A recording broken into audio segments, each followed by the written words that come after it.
Welcome to The Hook. MLR News and Notes. So this weekend we had 3 games. Rugby United New York hosted the Boston Mystics, which is basically just a rebrand of the Mystic River Rugby Club. Mystic River also has recruited some foreign players to raise their level a little bit, as they had some guys go out to join the MLR, notably John Sullivan and Diego Macchiera. So, it was pretty much all Rugby United New York early on, and they scored pretty much at will. They ended up going up 29-0 at the half. That was actually, I believe, less than last week.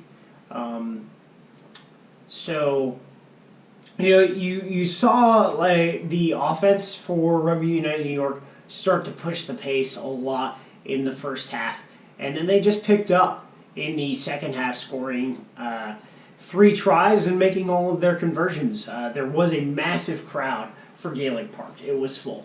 I think it's about 2,200 people there. The actual capacity, I think, is 2,000 flat. As James Kennedy is noted as saying prior to the matches, the bar will go dry at Gaelic Park. And I think it probably did. A lot of New Yorkers went down. One of the guys on Earful of Dirt that I podcast with, Victor Perez, he was there. He said the atmosphere was great and they're really starting to build up. There were people out there. They were selling RUNY merch, pushing it, pushing the brand. It's going to be nice to see. Really disappointed in what Boston brought down. I didn't think it was going to be that good of a side. In fact, I was also disappointed because based on the preview that Liam Madigan wrote for Poacher Tundra, I think it is, Poach Tundra Rugby or something like that. And he was very confident in what Coach Smith was going to be able to bring down to New York.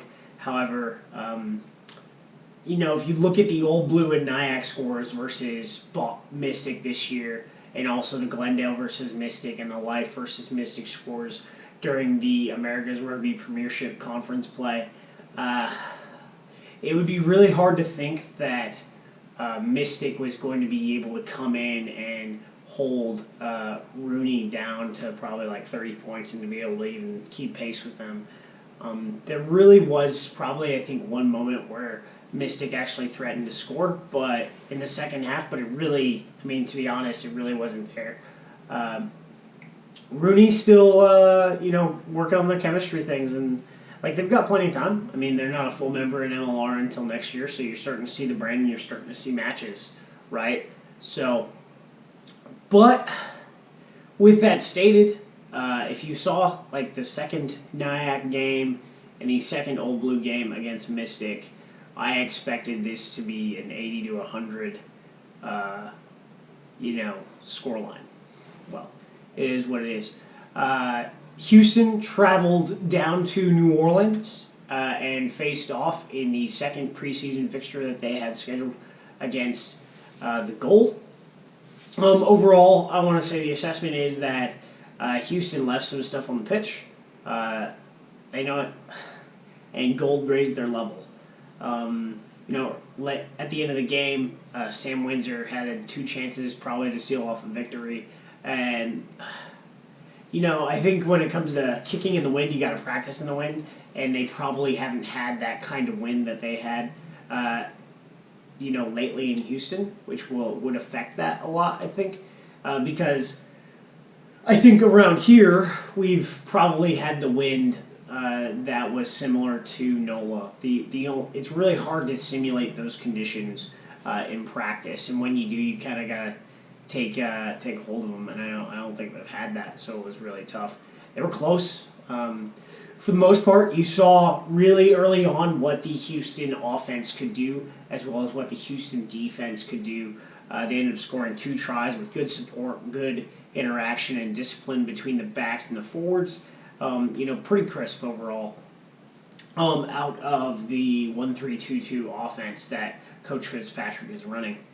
And then one of the the try, I think it was right before the half, where NOLA was just committed to their set piece and committed to their phase play. They ended up pushing like a 20 phase try in, and it was like you saw how much the New Orleans Gold wanted that, which really played help into the second half, where they scored early on, but then the SaberCats really lengthened their lead overall and pretty much made it out of touch until there was a late intercept try. And, Sebastian Cullen was just able to take care of it, right? So, ended up being a draw, 32-32. NOLA raised their level. SaberCats, they left some points on the board. But I think, you're continuing to see the growth with the SaberCats and the different things that they're trying to do out on the pitch. I think, I'm starting to think that they will be a top 2 contender for this league this year. I need to see some more Glendale to really see, but you're seeing a real professional side starting to shape up in Houston. Then we had San Diego versus Austin at the Round Rock multi-purpose complex, which was pretty good. I even sent my in-laws there. That was awesome. Some friends went. So as far as the opinion is concerned, scrum. Scrum was all on the elite. Austin elite had it, and pretty much the entire time they built a very forward dominant pack, but the chemistry a little bit was disjointed with the backs versus their forwards. And San Diego brought a different style of play, very 7-centric style, which is, I would say, more spread offensive. I need to see the tape to see if they were doing like a 2-2-2-2, which would be a very interesting system to see right now. But for the most part, it was all based on who was able to have the least amount of handling errors when they were pushing the ball deep into the opponent's half. There is some criticism about the props for San Diego. I think that the coaches there will get those figured out, and we'll see a different lineup pretty much going into the season when it comes to their front row. They had a young front row out there, and he just wasn't at that level. 19 years old, playing prop in a professional league. Pretty intense. He's probably a very promising prospect and just needs to grow and get stronger and play here and there and not be a starter right away. But that's it for this week's MLR News and Notes. I'm Aaron Castro for The Hook. You can subscribe, and comment below, and see you next week.